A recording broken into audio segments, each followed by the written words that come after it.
Está escrito em Filipenses 4, versículo 8, o seguinte: Quanto ao mais, irmãos, tudo o que é verdadeiro, tudo o que é honesto, tudo o que é justo, tudo o que é puro, tudo o que é amável, tudo o que é de boa fama, se há alguma virtude e se há algum louvor, nisso pensai.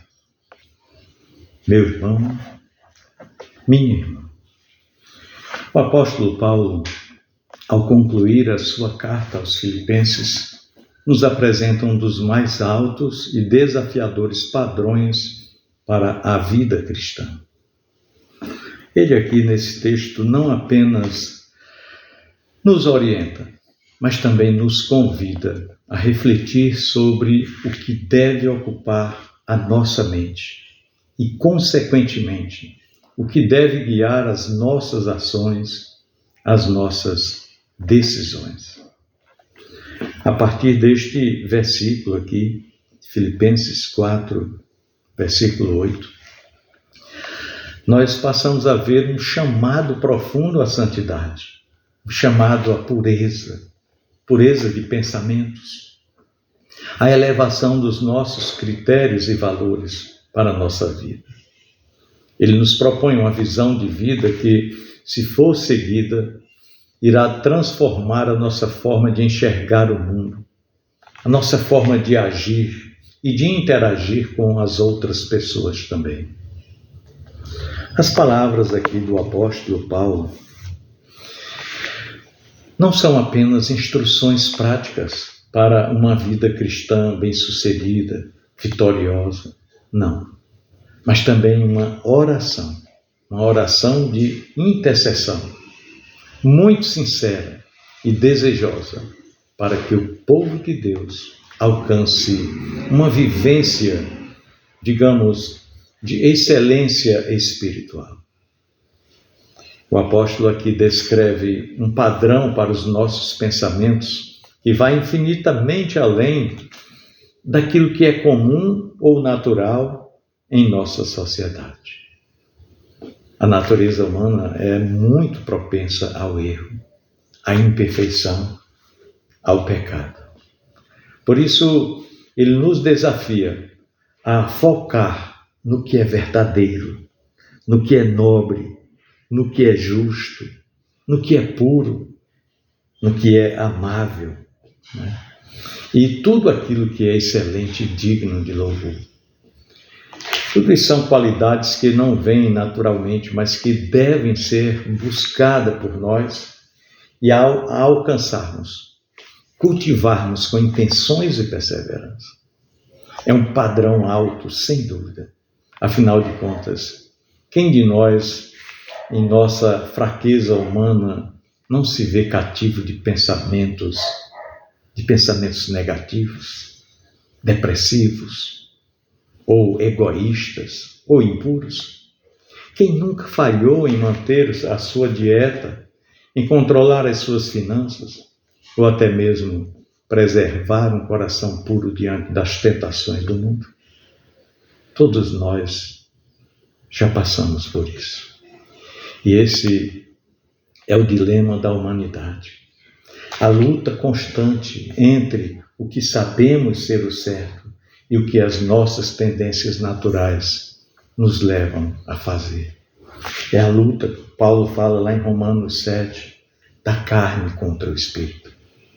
Contudo, o que Paulo nos ensina é que, por mais desafiador que seja, esse padrão é o que devemos buscar, sempre com a ajuda e graça de Deus. Mas precisamos reconhecer que, embora sejamos fracos e limitados, é nossa responsabilidade buscar o que é nobre e puro em nossos pensamentos e principalmente em nossas atitudes. Olha, o maior desafio da vida que nós enfrentamos neste processo é, sem dúvida, lidar conosco mesmos. Sim, lidar conosco mesmos. Como Paulo aponta aqui no texto bíblico, O coração humano é enganoso e cheio de más intenções. Jeremias 17, versículo 9, a palavra de Deus nos diz que enganoso é o coração e desesperadamente corrupto. Quem o conhecerá? O nosso coração, com suas inclinações para o egoísmo, para o pecado, e muitas vezes ele nos leva a pensamentos que não correspondem ao padrão elevado que a palavra de Deus, através do apóstolo Paulo, nos propõe aqui nesse texto. Jesus, por sua vez, revela que do coração humano vêm os maus pensamentos e as ações destrutivas.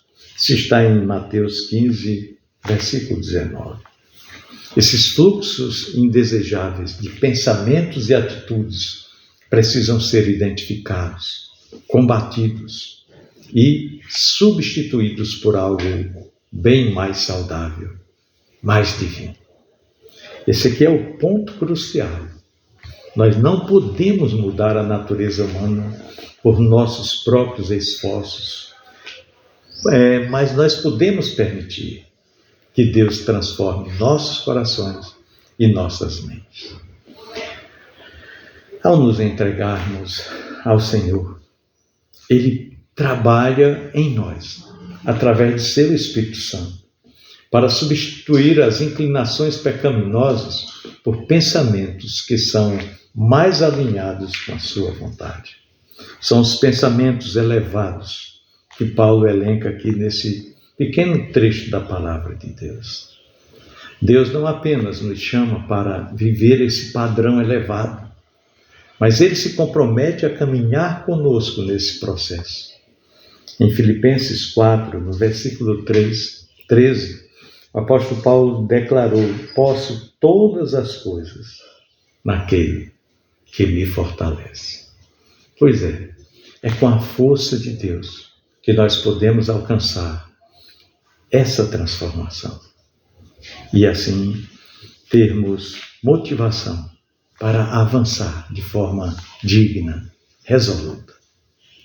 E a única maneira de realmente vivermos esse padrão elevado de vida que a palavra de Deus nos propõe é andando com Deus. Andar com Deus não é apenas um conceito abstrato, mas uma prática diária e intencional. A vida de oração, a meditação diária na palavra de Deus, a meditação nas verdades eternas, elas são ferramentas essenciais para que possamos renovar as nossas mentes. A prática constante da oração nos ajuda a permanecer em sintonia com o Espírito de Deus. E a meditação na Escritura nos fortalece com a verdade. E verdade esta que nos liberta. Além disso, a vida de comunhão com outros cristãos é fundamental. Nós não somos chamados a caminhar sozinhos. Não, isso é impossível. A companhia de outros irmãos na fé que compartilham o mesmo desejo de viver em santidade e obediência a Deus nos encoraja e nos fortalece. Em um pequeno grupo de apoio, nós encontramos encorajamento, oração e a oportunidade de servir uns aos outros. E isso nos faz bem, isso eleva a nossa essência, isso nos motiva, isso traz sentido para a nossa existência. A solidão espiritual nunca foi parte do plano de Deus para nós. Nós fomos feitos para viver em comunidade, edificando uns aos outros na fé. Quando o apóstolo Paulo nos exorta a pensar em tudo que é verdadeiro, nobre, justo, digno, correto, amável, de boa fama, ele não está apenas nos chamando a uma vida de contemplação passiva, não. Ele está nos convidando a viver ativamente segundo esses valores. Ele nos orienta a fazer escolhas que promovam o bem, em vez de nos concentrarmos nas tentações de fazer o mal. Em Romanos 12, versículo 21, o apóstolo Paulo ainda nos exorta: não se deixem vencer pelo mal, mas vençam o mal com o bem. Isso é possível a uma pessoa com o coração transformado. Essa é a estratégia divina. Nos ocupar com o bem, com a excelência, com a bondade em todas as nossas ações. E a melhor forma de vencer as inclinações do nosso coração pecaminoso é exatamente nos ocupando com as virtudes que o apóstolo Paulo descreve neste versículo. Quando nós focamos em fazer o bem, não apenas evitamos o mal, mas também promovemos o reino de Deus aqui na terra. Amar a Deus e ao próximo é o maior mandamento. E é nele que todos os outros mandamentos se norteiam, se baseiam. Se nós amamos a Deus com todo o nosso ser e ao nosso próximo como a nós mesmos, todas as virtudes que o apóstolo Paulo elenca neste texto bíblico, todas elas virão naturalmente, de forma bem original, bem simples, mas virão. Elas são apenas um resultado do amor genuíno por Deus e pelo nosso irmão.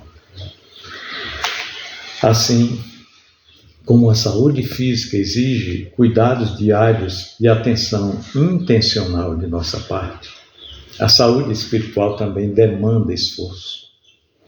Cuidar de nossa vida espiritual não é algo que acontece por acaso. Nós precisamos ser diligentes em alimentar a nossa alma com as coisas de Deus, em cultivar um coração puro e uma mente focada nas coisas do reino. O padrão que o apóstolo Paulo nos apresenta nesse texto bíblico é elevado, mas ele é adequado ao valor da nossa vida. A nossa vida tem um propósito eterno, e é exatamente esse propósito que devemos buscar com a ajuda de Deus em todas as áreas da nossa existência. Pois é, meu irmão, minha irmã, sendo assim, o padrão de vida proposto pelo apóstolo Paulo aqui em Filipenses 4, versículo 8, é sem dúvida desafiador, mas é também maravilhoso. Ele nos convida a viver de maneira que a nossa mente e o nosso coração estejam sempre voltados para as coisas de Deus, para tudo que é bom, para tudo que é puro, para tudo que é digno de louvor.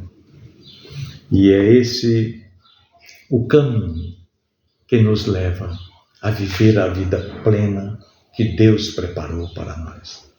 A vida experienciada pela paz que excede a todo entendimento.